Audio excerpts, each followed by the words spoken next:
అరే మన ఊరికి అలా ఎమ్మెల్యే సభ వస్తున్నాడట. అంత ఇండ్లనే ఉండుండ్రి, సార్కు ఘనంగా స్వాగతం పలుకుదామని పదురుకుంటూ ఊరు జనాలు. కానీ ఇల్లందు ఎమ్మెల్యే కోరం కనకయ్య వస్తున్నాడంటే అడ్డం తిరిగిండ్రు. చూడండి ఎంత పెద్ద బొబ్బ చేస్తున్నారో. నువ్వు మా ఊర్లోకి ఎట్లా అడుగు పెడతావో అన్నట్టు మార్ల పడుతున్నారు జనాలు.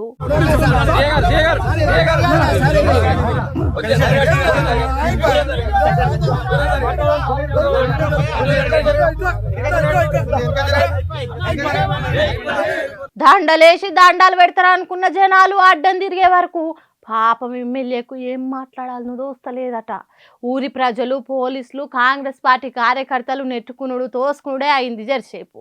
మహబూబాబాద్ జిల్లా ఇల్లందు కాంగ్రెస్ పార్టీ ఎమ్మెల్యే కోరం కనకయ్య పరిస్థితి ఇది.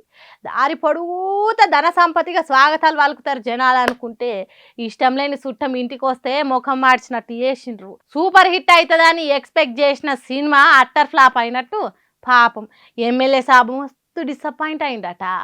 ఎమ్మెల్యే ఎలక్షన్లప్పుడు రాంపూర్ హై లెవెల్ బ్రిడ్జ్ కట్టిస్తా మీకోసం అని ఒట్టు పెట్టుకున్నాడట.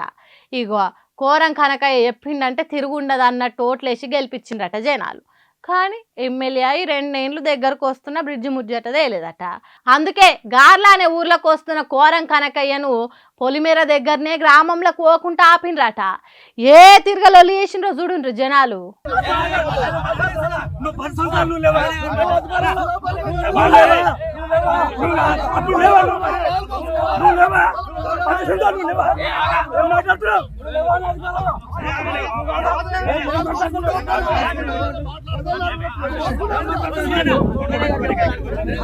అబ్బా ఇక్కడికి రాకున్నా మంచిగుండా అనుకునే తట్టు చేసిండ్రట జనాలు.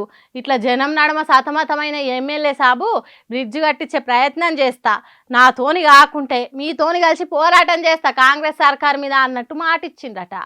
ఆయన ఊరోళ్ళు మాటినకుంటా సతాయిస్తుండ్రు అని అక్కడి నుంచి వెళ్ళిపోయిందట.